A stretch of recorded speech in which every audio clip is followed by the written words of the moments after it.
बिस्मिल्लाहिर्रहमानिर्रहीम। अस्सलाम वालेकुम नाज़रीन, दुनिया न्यूज़ पर आप देख रहे हैं प्रोग्राम नुक्ता नज़र। मैं हूँ आपका मेज़बान मोहम्मद अजमल जामी। स्टूडियोज़ में तशरीफ़ रखते हैं जनाब मुजीबुर रहमान शामी साहब। सदर मुमलिकत ने तजवीज़ दी थी डायलॉग की, तो शाहिद खाकान अब्बासी साहब ने कल एक टॉक शो में इस पर मुस्बत रद्द-ए-अमल दिया है। वो ये चाहते हैं कि सदर सिर्फ तजवीज़ ना दें बल्कि ईवान सदर में मुज़ाकरात के लिए बुलाएँ। अगर ये मुस्बत रद्द-ए-अमल अब नून लीग की जानिब से साबिक़ वज़ीर-ए-आज़म की जानिब से आ रहा है, तो फिर सवाल यह है कि क्या फ़रीक़ैन एक मेज़ पर मिल बैठेंगे, सदर की कॉल पर लब्बैक कहेंगे, क्या खान भी इस बात को मानेंगे या नहीं मानेंगे। और फिर लॉन्ग मार्च की तैयारियां दूसरी जानिब जारी हैं और शेख रशीद साहब पिंडी में होने वाली एक मुलाकात का हवाला अपने ट्वीट में दे रहे हैं जो होने वाली है, जिसके बाद उन्हें लगता है कि नवंबर अक्टूबर में बाजी पलटी जाएगी। तो ये मामला है क्या, क्योंकि ख्वाजा आसिफ जो वज़ीर दिफा हैं वो भी जो इस्टेब्लिशमेंट से PTI के राब्ते उनकी तस्दीक कर रहे हैं और कह रहे हैं कि वह हुकूमत के इल्म में है। दूसरा अहम मामला शाहज़ेब कत्ल केस का, जिस पर कल तफसीली बात हुई थी। शामी साहब ने आइनी, कानूनी और मजहबी हवाला जात दे के इस केस की अहमियत से हमें आगाह किया था, लेकिन अब सरकार ने नज़र सानी की दरख्वास्त दायर करने का फ़ैसला किया है। अटॉर्नी जनरल ऑफिस की जानिब से एक प्रेस रिलीज़ जारी की गई है जिसमें कहा गया है कि फ़ैसले से कबल अटॉर्नी जनरल ऑफिस से राय तलब नहीं की गई। अमूमन ऐसे अहम मामला पर राय तलब की जाती है और क्योंकि सुप्रीम कोर्ट इस मामले को पहले ही अहम आइनी मामला करार दे चुकी है और उनका नुक्ता नज़र ये है कि फ़साद फिल अर्ज़ और दीगर मामलात में इस केस पर नज़र सानी बनती है, लिहाजा नज़र सानी दायर की जाएगी। यही नहीं बल्कि इसी केस में अल्लामा ताहिर अशरफी साहब और जो पाकिस्तान उलमा कौंसिल है उन्होंने भी नज़र सानी की अपील दायर करने का फ़ैसला किया है।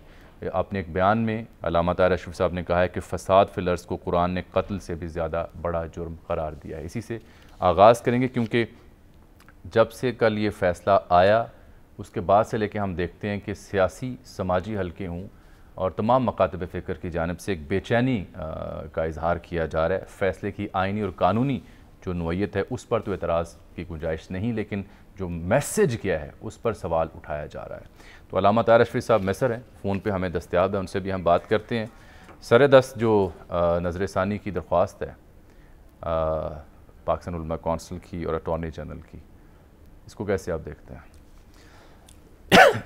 ये जो अटॉर्नी जनरल का ऑफिस है ये पहले सोया हुआ था कहीं? वो कहते हैं हमसे कंसल्ट नहीं किया गया, राय नहीं ली गई। उनसे कंसल्ट करना को ज़रूरी नहीं होता। वो कहते हैं क्योंकि अहम मामला था, तो अहम मामला पे अमूमन समात हो रही। वो कहते हैं जी अमूमन अहम मामला पे हमारी राय ली जाती है। ये तो एक अभी तो अटॉर्नी जनरल साहब बीमार हैं और माजूरी का इजहार भी कर चुके हैं, तो मेरा तो खैर ऑफिस खाली है और पता नहीं कौन साहब वहाँ बैठे हुए हैं। Secretary of the attorney general Pakistan Khalid Khan Niazi साहब के दस्तखत शुदा ये प्रेस रिलीज जारी की गई है। बुनियादी बात यह है कि आप पहले कानून का जायज़ा लें, अगर उसमें कुछ इम्प्रूवमेंट होने वाली है तो वो करें। अब आप अदालत से कह रहे हैं कि जनाब इसको फसाद फिल अर्ज़ के तौर पे डील करें और इसको कत्ल की वारदात न समझें। कोई कह रहा है ऐसे दहशतगर्दी का वाक़या समझें। नहीं, दहशतगर्दी की तो मामला ख़त्म हो गया, ख़त्म हो गया फैसले में। तो अब ये कानून जो है, जब आपने कानून बनाया है उसमें आप ये डिफ़ाइन करें कि किस नौइयत का कत्ल है जो फसाद फिल अर्ज़ होगा, फिर कौन सा कत्ल जो है कत्ल ख़ता होगा, कौन सा कत्ल आम समझा जाएगा। यानी कत्ल ख़ता जो भूल चूक से हो जाए, जो हंगामे में हो जाए, जो इश्ताल में हो जाए, और किस किस्म के कत्ल पर किस तरह की कार्रवाई होगी, ये सारे सोच समझ के करने के काम है ना। अब कानून एक बात कर रहा है और ये सब हजरात अपने अपने दफ्तरों में बैठते हैं जब मीडिया पे एक कैंपेन चलती है और लोग अपने जज्बात का इज़हार करते हैं, तो उसके साथ ये भी अपना तबला अपना बजाना शुरू कर देते हैं। आ गए जी। अस्सलाम वालेकुम अल्लामा साहब, आप भी नज़र सानी के लिए अपील दायर करने का फ़ैसला कर चुके। आपने कहा है कि फ़साद फिल अर्ज़ को कुरान ने कत्ल से भी ज़्यादा बड़ा जुर्म करार दिया है। कुछ समझाएं हमें भी कि आप क्या कहना चाह रहे हैं। बिस्मिल्लाहिर्रहमानिर्रहीम। देखिए, जिस वक्त ये मामला हुआ था तो ये मामला आम मामला नहीं है। अगर आप इसको देखें तो जिस अंदाज से इसने जाके ये कत्ल किया और फिर उसके बाद जो सारी सूरत हाल कल तक सामने रही, तो ये है एक शख्स ताकतवर है, उसके पास पैसा है, वो सड़क पे जाके बंदे को मार दे, कत्ल कर दे, दरिंदगी करे और उसके बाद अपने पैसे के बलबूते पे वो जेल भी नहीं जाता, अस्पताल में दाखिल रहता है और वो अपने पैसे के बलबूते और उसी ताकत के बलबूते पे मुद्दई जो है उसको भी वो अप्रोच कर लेता है या दबा लेता है।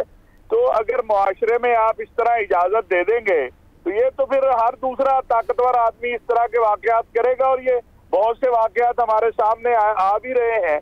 तो इसलिए हमने उस वक्त भी ये बात कही थी जब हाई कोर्ट का सिंध हाई कोर्ट में और इस पर पूछा गया था, तो हमने कहा था कि ये कत्ल से ज्यादा फसाद फिल अर्ज का मामला है, जो कि रियासत को अपने इख्तियार इस्तेमाल करते हुए इसको उस अंदाज में देखना चाहिए। इस पूरे वाक़े को सिर्फ एक कत्ल की नजर में नहीं देखना चाहिए, इस पूरे वाक़े को देखना चाहिए कि किया किस तरह गया, उसके बाद फिर उस मुजरिम की पुष्टपनाही कैसे हुई, उसका तहफ़्फ़ुज़ कैसे हुआ। उसके लिए अभी तो चंद दिन पहले ही तो महीना डेढ़ पहले कि अस्पताल में जिस तरह ये आजादाना और अय्याशी के साथ ये शख्स रह रहा था, तो इसको तो कहीं पर भी नजर नहीं आया कि कहीं कोई सजा नजर आई हो। या अल्लामा साहब एक बात मुझे बताएं आप, ये 10 साल से ये मामला चल रहा है, आप किसी मरहले पर इसमें फरीक बने? आपने कोई दरख्वास्त दी अदालत में? आप फिर नहीं, बयान जारी करने से बात नहीं बनती, आप अदालत में गए? गुजारिश ये है, बिल्कुल एक खत जिस वक्त सिंध हाई कोर्ट ने ये किया था, तो मैं अभी चूंकि सफर में हूँ, लेकिन वो मैं खत आपकी खिदमत में भेज दूंगा जो हमने उस वक्त चीफ जस्टिस को लिखा था और chief justice Sindh high court को भी लिखा था कि ये फसाद फिल अर्ज का मामला है, ये एक कत्ल खाली नहीं है। अल्लामा साहब, फसाद फिल अर्ज से क्या मुराद है? बात सुने मुझे कि आपको भी मालूम है, आप माशाल्लाह एक पढ़े लिखे शख्स हैं, कि अदालतों को खत नहीं लिखे जाते, अदालतों में दरखास्तें दी जाती हैं, और फिर जो आपका कानून है, जो दियत का और कसास का कानून है, उसमें ये बात लिखी गई है कि कौन सा कत्ल फसाद फिल अर्ज के जुमरे में आएगा और कौन सा कत्ल ऐसा होगा जिस पे दियत दी जा सकेगी। यानी ये कोई डिफाइन वहां किया गया या आपने कोई कोशिश की इसकी? शामी साहब, अगर आप इस केस के इब्तदाई जब इसको पहली बार बरीयत की तरफ ले जाया जा रहा था, तो अदालत के रिमार्क्स भी अगर देख लें तो उसमें भी इस बात का जिक्र हुआ है। और अभी जो चीजें सामने आ रही हैं कि इस केस का तो परसों ही हुकूमती साइड से नहीं हुआ है, जो सिंध हुकूमत की तरफ से आज जो मालूमात ज़राए अबलाग के जरिए आ रही हैं, तो इसको खाली दियत के कानून की आड़ में इस तरह किसी को छोड़ देना, मैं समझता हूँ ये भी मुनासिब नहीं है। अल्लामा साहब, ये दियत का कानून का इतलाक होना चाहिए। बात यह है, आप एक जज्बाती फजा पैदा होती है और उसमें हर शख्स फिर उसके साथ अपना अपना हिस्सा डालना शुरू कर देता है, लेकिन संजीदगी से कानून पर गौर नहीं होता, उसमें तरमीम पर गौर नहीं होता और देखा नहीं जाता कि इसमें क्या इम्प्रूवमेंट होनी चाहिए। ये बड़े संजीदा मामलात हैं, आपके बयान देने से या मेरे तबसरा करने से मुकदमे की नौयत बदल नहीं जाएगी।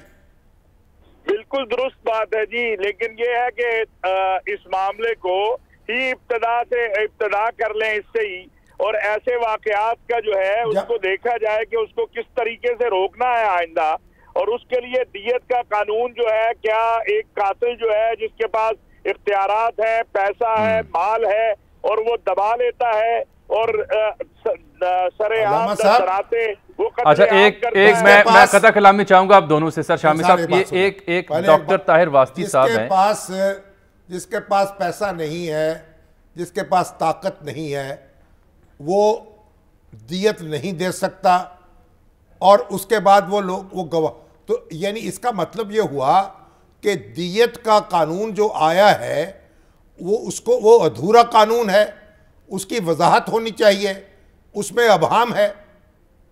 मैं समझता हूं कि ऐसे वाकयात जो हैं इसमें बिल्कुल वजाहत आनी चाहिए कि जो वाकयात मुआशरे के लिए फितने का सबब बने, जिन वाकयात से मुआशरे के लिए जो है कत्ल का रास्ता हमवार हो जाए और एक ताकतवर जो है वो कमजोर के ऊपर हावी हो जाए, तो वहां तो रियासत को खड़ा होना चाहिए। बात यह है कि आप इसमें नहीं है, ये देखिए, आप खामोश रहें, आप उलमा का, कानूनदानों का इजलास बुलाएं और तरमीम सजेस्ट करें जो कानून में, और ये डेफिनेशन सारी कानून में शामिल कराएं।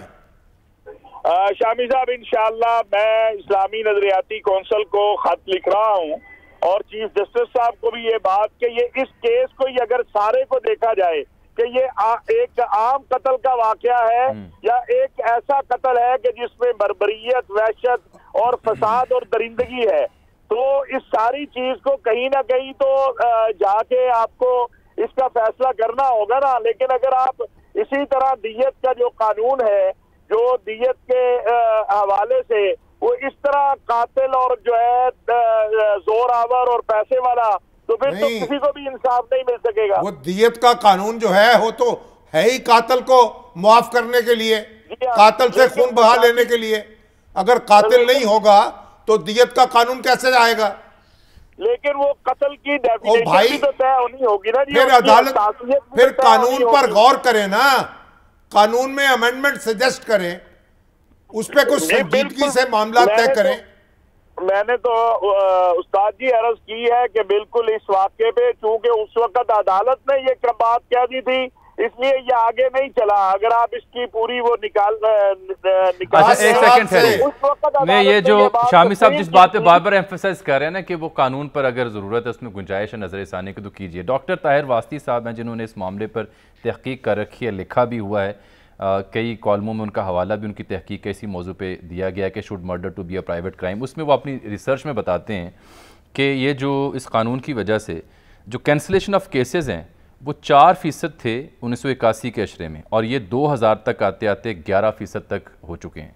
सिमिलरली जो कन्विक्शन है ट्रायल स्टेज है वो 29% से डिक्लाइन करके 12% तक आ चुकी है। तो इसका मतलब ये है, नहीं वो कहना ये चाह रहे हैं, वो क्या कहना चाह रहे हैं? वो कहना ये चाह रहे हैं कि इसका मतलब है जो बात आप उठा रहे हैं कि चूंकि इसमें जो कन्विक्शन ट्रायल स्टेज पे है वो गिरी है और जो कैंसलेशन ऑफ केसेस हैं वो गिरी है, तो इसलिए इस पर नजर षानी की जाए। इसमें कोई दियत का जो कानून है उसका मतलब ही ये है कि कन्विक्शन गिरेगी उससे। जब आप ये हक देंगे वरसा को कि वो मुआफ कर सकते हैं या खून बहा ले सकते हैं, तो कन्विक्शन खत्म हो जाएगी वहां।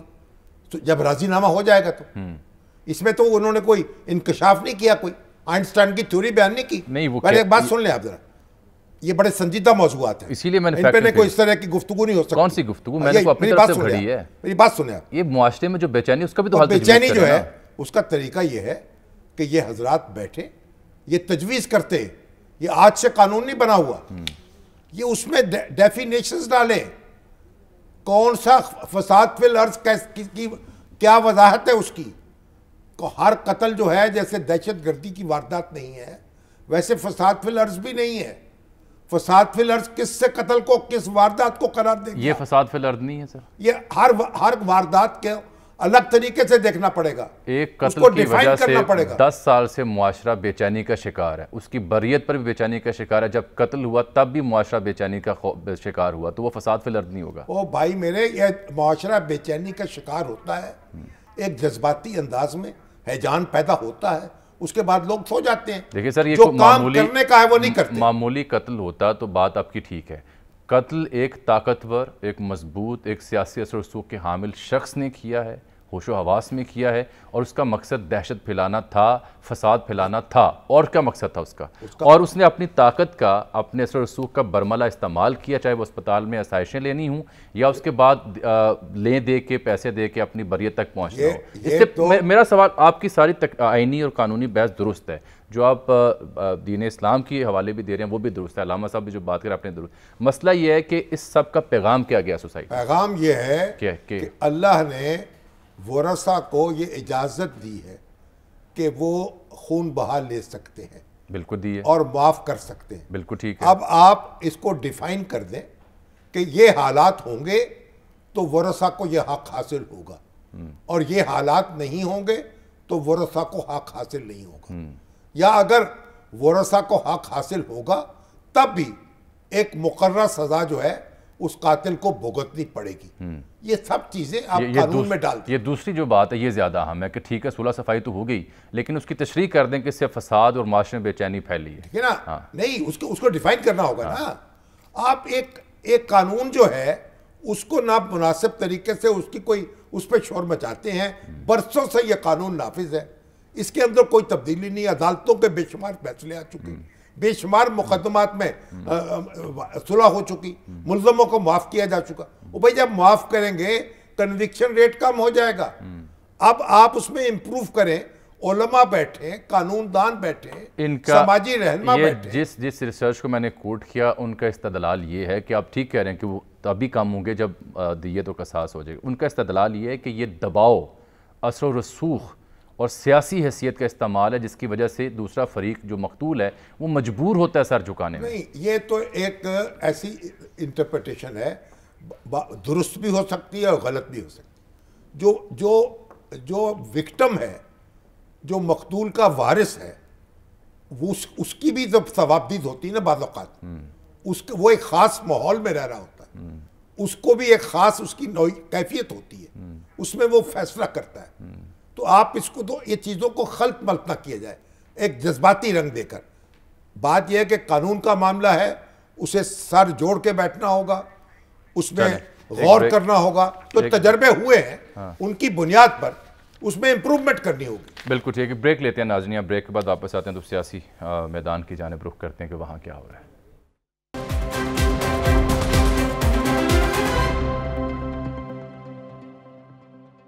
वेलकम बैक नाज़रीन। सर फीडबैक आ रहा है, इसमें लोगों के तबसरा भी और सवाल भी आ रहे हैं कि आप कानूनी, आइनी, दीनी पोजीशन तो वाज़े करें, लेकिन जो माशरे में पैगाम जाता है, जो बेचैनी बढ़ती है, उसका इलाज आप तजवीज़ नहीं करें, उससे आप कैसे इग्नोर कर सकते हैं। अभी मुझे प्रोफेसर डॉक्टर कंवल अमीन साहबा ने भी एक पोस्ट भेजी है जिसमें मैं नाम नहीं लूँगा, यानी ये जो बच्चा कत्ल हुआ इसकी कज़न लगती हैं खातून, जिन्होंने पोस्ट लिखी हुई है कि जी मैं जानती हूँ कि ये फैमिली किस कर्ब से गुजरी है, किस दर्द से गुजरी है 10 सालों में, और इस फैसले के बाद बिलखुसूस उनके साथ क्या हुआ।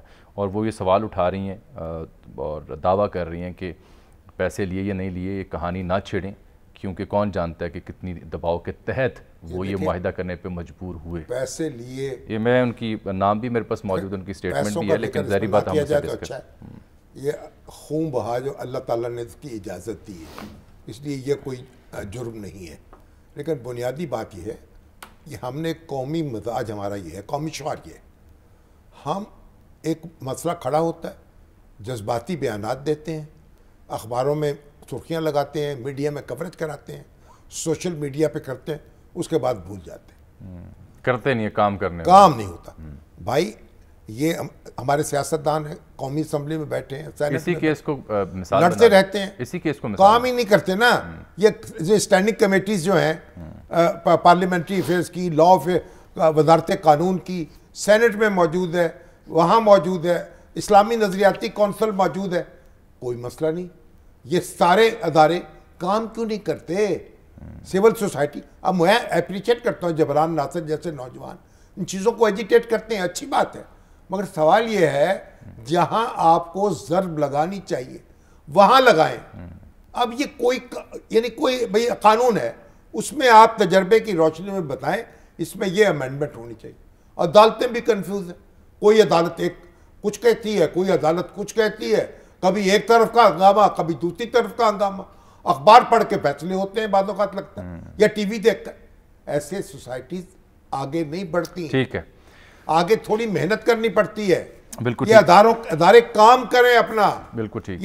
ये जो बार काउंसिल्स का क्या काम है, यही काम, ह्यूमन राइट्स एसोसिएशंस का क्या काम है, काम था। इस्लामी नजरियाती कौंसिल का क्या काम है। भाई तजर्बे की रोशनी में कानून में जो सुकम सामने आया उसको दूर करें, उसमें तरमीम करें। बिल्कुल बिल्कुल ठीक कह रहे हैं। अच्छा सर, अब जरा सियासत पे आ जाते हैं, लेकिन मैं ख्याल से पहले आप जिक्र करना चाह रहे हैं आप जनाब अपने ये तो हमारे जद्दे अमजद हजरत कुतुबुल अख्ताब ताजुल आरिफीन हजरत शेख अब्दुल नबी शामी रहमतुल्लाह अलैह, शाम 84 में दफन, भारत में मशरकी पंजाब में, 298वां उनका, ये 300 साल तकरीबन हो गए, 2 साल कम उनका आज उर्स मनाया जा रहा है।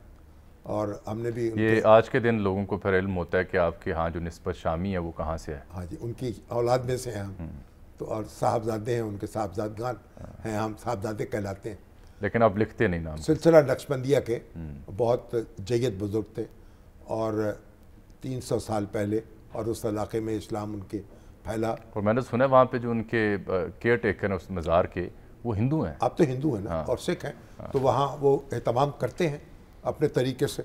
लेकिन बहरहाल हम तो यहाँ उनके लिए इसाले सवाब की मजालिस करते हैं तो अल्लाह ताला जो है उनके दर्जात बुलंद करे। और वो हिंदू घराने में पैदा हुए, लेकिन रवायत हमारे घर की ये है, हमारे घराने की, कि रमज़ान की 29 तारीख थी जब पैदा हुए। अच्छा। और उन्होंने उस दिन दूध नहीं पिया अपनी वालदा का, एक तरह से रोज़ा रखा ही। खैर अब उसमें फिर रसूलुल्लाह ख्वाब में आए, उनको तालीम दी। हमारी ख़ानदानी रवायत यह है, इसकी सनद कितनी मजबूत है वो इसमें नहीं जाता।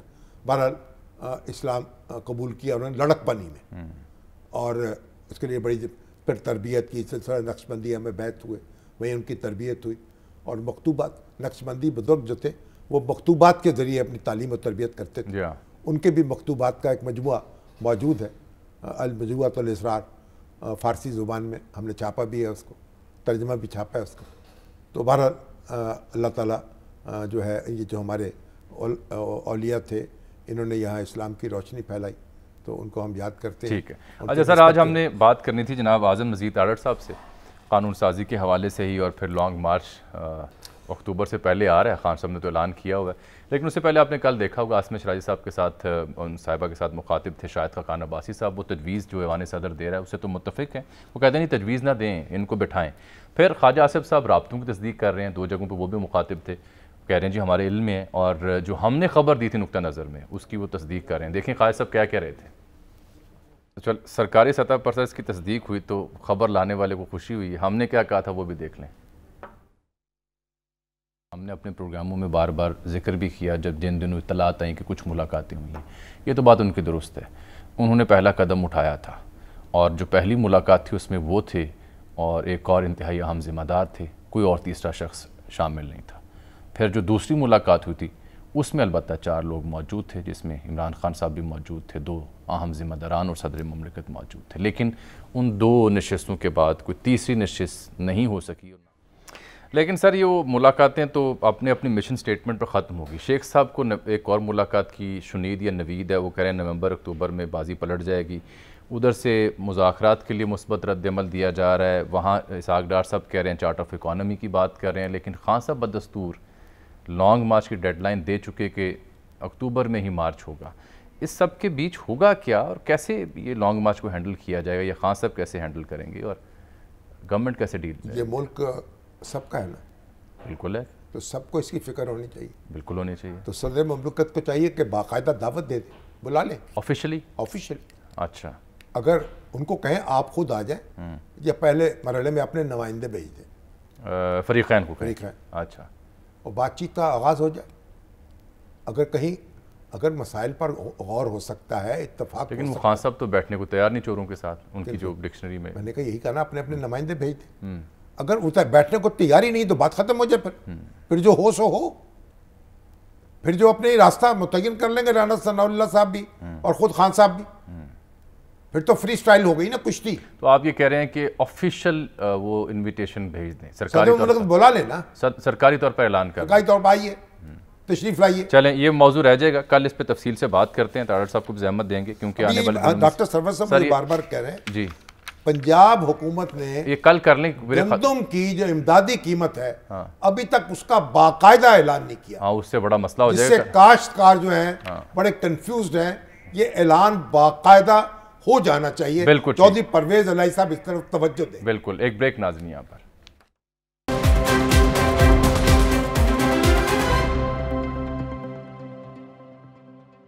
नाज़रीन के साथ ही आज के प्रोग्राम का वक्त यहाँ ख़त्म हुआ। चाहता है आपसे मुलाकात कल, तब तक लिए इजाज़त, अल्लाह हाफ़िज़।